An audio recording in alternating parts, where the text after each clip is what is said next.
안녕하세요. 김성길 목사와 함께하는 GTS 말씀 묵상 시간입니다. 오늘은 네 번째 주간의 넷째 날 묵상입니다. 넷째 날 묵상의 주제는 하나님의 마음 느끼기, 그리고 하나님과 소통하기, 그리고 하나님의 관점으로 세상을 보기.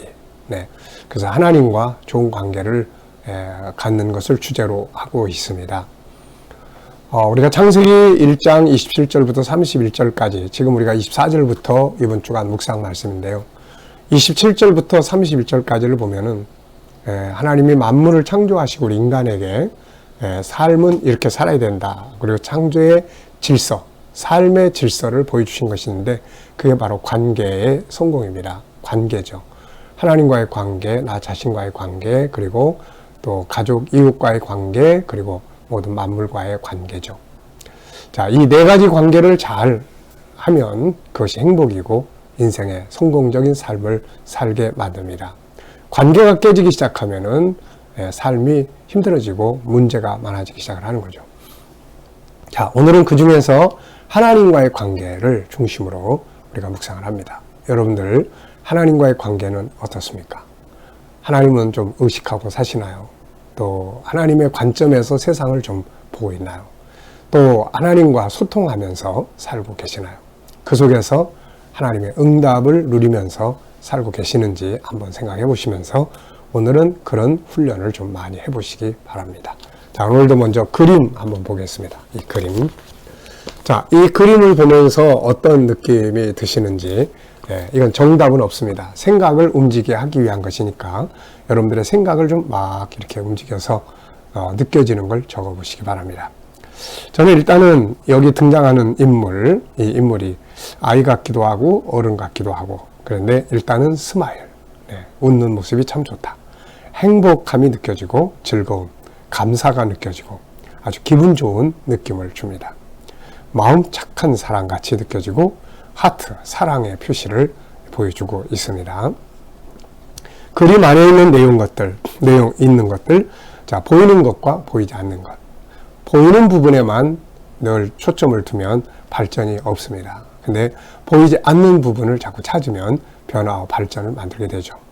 자, 먼저 보이는 부분은 마음씨 착하게 생긴 사람, 그 다음에 하트 모양의 그림, 그리고 그 옆에 배경 그림들로서 전봇대도 보이고 아주 큰 나무도 보이고 또 도로도 보이고 도로 주변에 꽃도 보이고 그렇습니다. 보이지 않는 부분은 무엇을 생각해 볼 수 있나요? 자, 우선 저는 이 사람 도대체 누굴까 하는 생각이 좀 들었고요. 누굴까? 또 이 하트는 왜 딱 내밀고 있을까? 하트를 왜 보여주고 있을까? 아마 그런 어떤 이유들이 여기에 있지 않을까 싶습니다. 자, 그림에서 가장 중요한 것은 뭐라고 생각하나요? 저는 두 가지를 적었는데, 하나는 스마일. 이 사람의 얼굴에서 아주 스마일 하는 게 참 보기 좋네요. 그리고 하트, 사람의 마음, 또 사랑. 자, 그림을 보고 떠오르는 이야기나 사람 혹은 성경 구절 적어 보기입니다. 우선 저는 성경 구절에서 창세기 1장 27절 하나님의 형상, 그래서 이 하트를 저는 영혼, 사람의 마음 이렇게 생각을 해봤습니다. 그래서 하나님의 형상대로 만들어진 사람의 모습을 생각을 해봤고요. 또 이 사람을 딱 보면서 딱 떠오르는 게 호빵맨, 찐빵, 호빵, 겨울에. 자, 그런 재미있는 모습도 떠오릅니다. 자, 네 번째는 과거, 현재, 미래를 살펴보는 건데요. 현재 이 그림을 그리고 앞에다가 그린다면은 앞에 이 그림을 보여주는 어떤 그 사람, 대상을 그려볼 수 있지 않을까 그런 생각이 들고요. 다음 그림은 이제 그 사람하고 같이 걸어가는 이런 장면을 그려볼 수 있을 것 같습니다.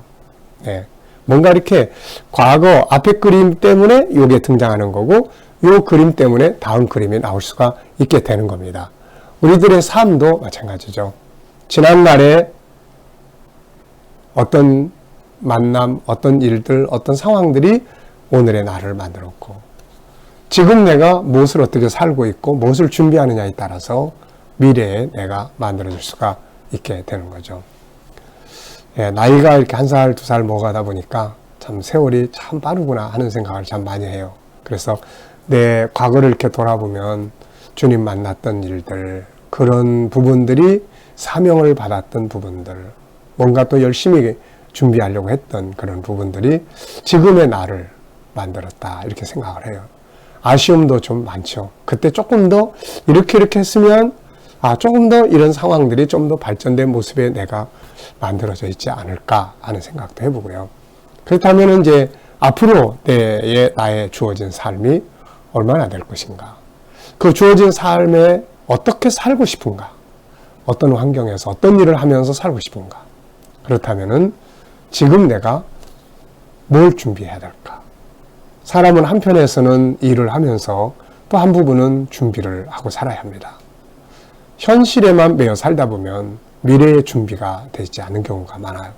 그래서 현실을 살면서도 미래에 내가 어떤 삶을 살고 싶은가에 따라서 오늘을 준비하는 것이 지혜로운 삶이 될 수가 있는 거죠.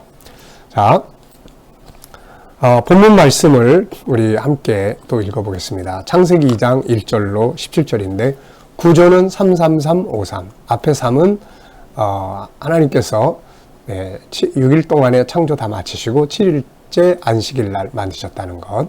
그 다음에 3은 하나님께서 천지를 만드신 전체적 내역이 이렇다. 그래서 처음에는 사람도 없고 식물도 없고 또 비도 오지 않아서 땅에서 그런 이제 안개만 올라오는 이런 상태였다. 그 다음에 또 3은 하나님께서 이제 사람을 흙과 그 다음에 그 안에 영혼을 만드셔서 사람을 만드시고 또 에덴 동산을 창설하시고 그 가운데 생명나무와 선악과를 있게 하셨다. 333. 그 다음에 이제 5는 그 4개의 강, 기손, 또 하나는 비손, 첫째는 비손, 그 다음에는 기혼, 그 다음에 기혼, 그 다음에 히데겔, 그 다음에 유프라테스. 비손, 기혼, 히데겔, 유프라테스. 자, 그 다음에 이제 뒤에 3은 하나님께서 사람을 에덴 동산을 살게 하시면서 선악과 언약을 맺으시는 말씀, 이렇게 나오게 됩니다. 자, 그러면 이제 구조를 기억하면서 한번 읽어보겠습니다. 천지와 만물이 다 이루니라. 하나님이 그가 하시던 일을 7째 날에 마치시니 그가 하시던 모든 일을 그치고 7째 날에 안식하시니라. 하나님이 그 7째 날을 복되게 하사 거룩하게 하셨으니 이는 하나님이 그 창조하시며 만드시던 모든 일을 마치시고 그날에 안식하셨음이니라. 이것이 천지가 창조될 때 하늘과 땅의 내력이니 여호와 하나님이 땅과 하늘을 만드시던 날에 여호와 하나님이 땅에 비를 내리지 아니하셨고 땅을 갈 사람도 없었으므로 들에는 초목이 아직 없었고 밭에는 채소가 나지 아니하였으며 안개만 땅에서 올라와 온 지면을 적셨더라. 여호와 하나님이 땅의 흙으로 사람을 지으시고 생기를 그 코에 불어넣으시니 사람이 생명이 되니라. 여호와 하나님이 동방의 에덴의 동산을 창설하시고 그 지으신 사람을 거기 두시니라. 여호와 하나님이 그 땅에서 보기에 아름답고 먹기에 좋은 나무가 나게 하시니 동산 가운데는 생명나무와 선악을 알게 하는 나무도 있더라. 강이 에덴에 흘러나와 동산을 적시고 거기서부터 갈라져 내 근원이 되었으니 첫째 이름은 비손이라. 금이 있는 하일라 온 땅을 둘렀으며 그 땅의 금은 순금이요 그곳에는 베들리엄과 호마노도 있으며 둘째 강의 이름은 기온이라. 구스 온 땅을 둘렀고 셋째 강의 이름은 히데겔이라. 아수르 동쪽으로 흘렀으며 넷째 강은 유브라데더라. 여호와 하나님이 그 사람을 이끌어 에덴 동산에 두어 그것을 경작하며 지키게 하시고 여호와 하나님이 그 사람에게 명하여 이르시되 동산 각종 나무의 열매는 네가 임의로 먹되 선악을 알게 하는 나무의 열매는 먹지 말라. 네가 먹는 날에는 반드시 죽으리라 하시니라. 아멘. 자, 어제와 오늘 감사한 일들 쭉 적어보시기 바랍니다. 힘들고 어려운 시간들이 가고 있지만 그 속에서도 또 감사할 일들 꼭 찾아서 적어보시기 바랍니다. 자, 1번 질문입니다. 7절로 9절에서 느끼는 중요한 단어나 의미는 뭔가요? 7절로 9절. 여호와 하나님이 땅의 흙으로 사람을 지으시고 생기를 그 코에 불어넣으시니 사람이 생명이 되니라. 여호와 하나님이 동방의 에덴의 동산을 창설하시고 그 지으신 사람을 거기 두시니라.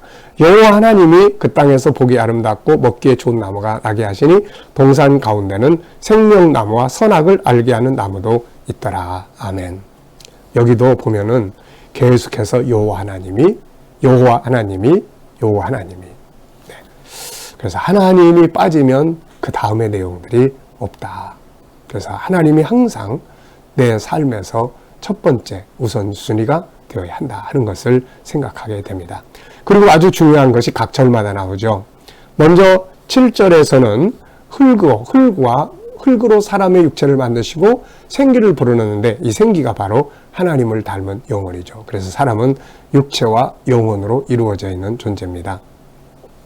두 번째는 8절에는 동방의 에덴에 하나님이 동산을 창설하셨다. 창조하셨다. 만드셨다. 네, 하나님은 만드시는 분이세요. 오늘도 우리의 삶에 에덴 동산처럼 복된 은혜의 역사를 만들어 주시는 축복의 날이 되시기 바랍니다.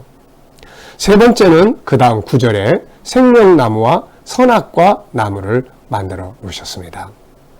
자, 이 세 가지의 중요한 부분, 그리고 가장 중요한 것은 여호와 하나님이 이것이 빠지면 안 된다는 것.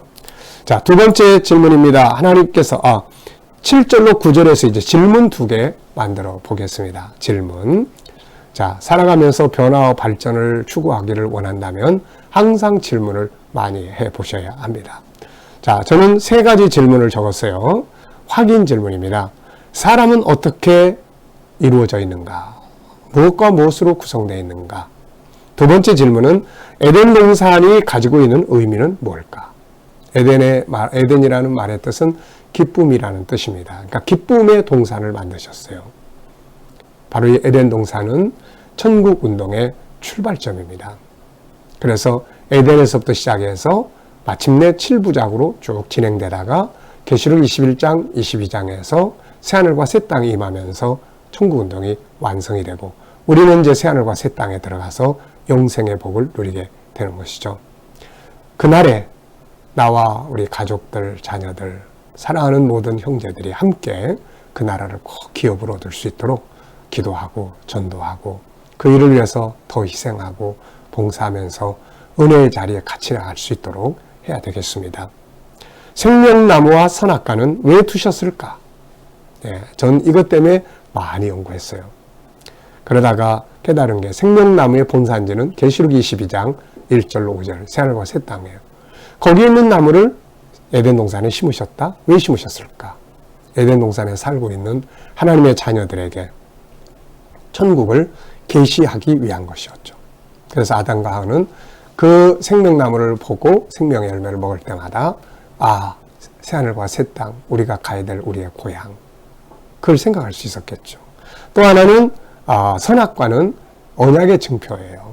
약속이죠. 이 땅의 복과 하늘의 복을 너와 네 자손에게 영원히 줄 것이다. 약속이야. 이 증표가 그거야. 이 계약서야. 그래서 약속의 증표로 선악과를 만들어 놓은 겁니다. 그래서 선악과 손대면 안 되는 거예요, 이거. 자, 두 번째 질문입니다. 하나님께서 6일 동안 창조하신 것들은 뭔가요? 한번 이제 천지를 다 만드셨으니까 한번 복습을 해봐야 되겠죠. 자, 맨 첫째 날은 빛을 만드셔서 빛과 어둠으로 나누시고, 두 번째 날은 위의 물과 아래의 물로 나누셔서 가운데 공간, 하늘이 생기게 하셨고, 세 번째 날은 바다와 육지를 나누시고 육지에서 모든 식물들을 나게 하셨습니다. 넷째 날은 우주의 하늘에 광명체들을 만들어서 비치게 하셨고, 다섯째 날은 공중의 새들과 바다의 물고기와 또 이런 것들을 이제 창조하셨죠. 채워가시는 거죠. 여섯째 날은 땅 위에 가축, 기는 것, 모든 동물들을 종류대로 만드시고, 마지막에는 이 모든 것들을 관리할 사람을 하나님의 형상대로 창조해 주신 것입니다. 하나님이 창조하신 것들을 보실 때 어떤 마음이 드셨을까요? 오늘 31절에 보면은 심히 우리가 창세기 1장 31절에 보면은 심히 좋았더라 이렇게 말씀하고 있습니다. 하나님이 그 지으신 모든 걸 보면 정말 좋죠. 내가 만든 것들을 볼 때 기분 좋고, 또 내가 만든 것들이 현장에서 누군가가 사용하고 활용할 때 기분 좋고, 그들이 또 만든 자에게 고맙다고 이야기할 때 기분 좋고, 그래서 하나님이 사람을 보실 때 굉장히 기뻐하시고 창조한 것들을 보실 때 기뻐하실 거예요. 오늘 우리 삶도 이렇게 하나님 보시기에 좋은 삶을 만들어야 할 겁니다. 자, 하나님이 맡기신 것들을 잘 다스리기 위해서는 우리가 어떻게 해야 될까요? 하나님이 에덴 동산에 아담과 하와를 살게 하시고 또 이 하늘에 또 땅에 수많은 식물들을 함께 만드셔서 다스리게 하셨는데 이걸 잘 다스리기 위해서 필요한 게 뭘까요? 저는 세 가지를 적어봤습니다. 하나는 일단 창조주와 관계를 잘 가져야 돼요. 하나님과의 관계. 두 번째는 다스릴 수 있는 능력이 내 안에 있는 성품들이거든요. 이 성품들을 잘 개발하고 익숙하게 활용을 해서 사용할 수 있게 만드는 것이고, 세 번째는 세상에 대한 지식을 얻는 것이죠. 동물에 대한 지식, 하늘에 대한 지식, 과학적 지식, 수학적 지식, 이거 얻어야 다스릴 수가 있거든요. 그래서 이 세 가지를 잘 갖추면 이 세상을 잘 다스릴 수가 있게 됩니다. 첫째는 하나님과의 관계, 두 번째는 다스리는 능력인 바로 성품의 개발과 익숙해지며 전문성, 그리고 세상에 대한 지식 습득이죠. 자, 오늘 깨달은 주요한 의미나 단어는 무엇이며 어디에 사용해 볼 수 있을까요? 나 자신에게, 하나님과의 관계, 가족관계, 친구, 업무, 비즈니스, 공부. 아무리 좋은 것도 사용하지 않으면 소용이 없습니다. 책을 100권을 읽었는데 그 중에서 단 한 가지도 사용하지 않는다면 100권을 읽은 게 아무 소용이 없을 거예요. 그런데 딱 한 페이지를 읽었어요. 딱 한 페이지를 읽는데 그 중에 참 좋은 글귀가 있어요. 그걸 딱 보고 야, 이렇게 좀 살아보자. 그런다면 그 한 페이지 읽은 사람이 100권을 읽은 사람보다 나은 거죠. 성경을 100독을 했다. 그런데 한 구절도 사용을 안 해요. 근데 성경 많이 못 보지만 정말로 바빠가지고 많이도 못 읽는데 한 구절 딱 읽는데 그 중에서 한 단어, 겸손. 그래, 겸손하게 살자. 그리고 그 말씀을 단어 하나를 사용한다면 100독을 한 사람과 보다 한 구절을 읽고 사용할 줄 아는 사람이 훨씬 더 낫죠. 100독을 읽었다고 해서 그것이 삶을 변화시키는 게 아니거든요. 단 한마디의 말씀이 사용되어질 때 그것이 삶의 변화를 확 만들게 되는 겁니다. 오늘 우리가 창세기 2장 1절로 17절까지를 보면서 이 중에서 단어 하나라도 골라가지고 이 단어 내가 사용해보자. 그리고 오늘 하루를 사용해본다면 그 단어가 말씀이 내 삶을 지배하면서 변화를 만들고 능력을 만들게 되는 거죠. 오늘 사용해보고 싶은 단어는 무엇입니까? 저는 하나님께서 에덴 동산을 창설하셨다는 말씀. 창설. 만드셨다는 거거든요. 창조. 네. 창조하는 삶. 오늘 업무나 또 모든 것들 속에서 계속 창조해 가는 거예요. 새로운 방법, 더 나은 방법, 정말로 더 좋은 방법이 또 숨겨져 있는데 이거 찾아내서 또 창조해 가는 거예요. 네. 자, 오늘은 과제가 하나 있습니다. 그게 뭐냐면은 주님을 좀 의식하고 주님의 관점에서 세상을 보고 안경을 빨간색을 끼느냐 하얀색을 끼느냐에 따라서 사물이 다르게 보이는 것처럼 내 경험과 지식의 눈으로 볼 거냐 아니면 하나님의 관점에서 볼 거냐에 따라서 다르고 주님 이럴 때 어떻게 하면 좋을까요? 물어보면서 소통하면서 살아보시기 바랍니다. 예, 세상은 덥고 힘들고 코로나 때문에 항상 긴장하고 그러고 살지만 하나님의 눈으로 오늘의 세상을 보면서 오늘도 자신 있게 담대하게 주어진 삶을 통치하는 복된 하루가 되시길 바랍니다. 기도하고 마치겠습니다. 주님, 오늘도 묵상과 함께 출발하게 하심을 감사합니다. 오늘도 주신 말씀들 잘 기억하면서 복된 하루 되게 하여 주시옵소서. 오늘도 우리와 우리 자녀들, 청소년들의 재능이 주신 성품들이 잘 개발되게 하여 주옵소서. 오늘은 하나님과 소통하기, 하나님 기쁘시게 하기, 하나님의 뜻을 따라가기, 하나님의 것을 구별하기, 하나님 말씀 성경을 사랑하기, 정체성을 바르게 갖기, 올바른 가치를 추구하고 행복한 삶을 살고 위기 극복의 능력 키우기. 하나님, 이런 능력이 우리 안에서 충만하게 하여 주시옵소서. 우리 자녀들 속에서 충만하게 하여 주옵소서. 하나님, 오늘도 우리 자녀들, 친척들, 이웃들, 믿지 않는 자들 다 주께 돌아와 구원받게 하시고 우리 자녀들과 성도들 머무는 곳마다 주님 코로나로부터 안전하게 보호하여 주옵소서. 또 저희들이 믿음으로 일하는 직장과 사업장들 변화와 발전 있게 하시고 부흥과 성장이 있게 하여 주옵소서. 치료받는 성도들 모든 질병에서 속기 벗어나게 하시고 또 하나님 새로운 일터를 구하는 자들에게 좋은 일터들이 예비되게 하여 주시고 일하는 직장은 항상 창조적인 삶을 살아가게 하여 주옵소서. 주님, 오늘도 온 세계 곳곳에 있는 선교사님들과 저들의 사역에 함께하여 주시고 핍박받는 교회들을 위해 끝까지 승리하게 하여 주시며 오늘로 이 대한민국을 지켜주시고 붙들어 주셔서 이 땅이 속히 코로나로부터 자유한 나라가 되게 하여 주시옵소서. 나라의 지도자들은 나라를 바른 길로 이끌어가게 하시고 이 땅이 거룩한 땅, 선교의 땅이 되게 하여 주옵소서. 감사하며 예수님의 이름으로 기도하옵나이다. 아멘.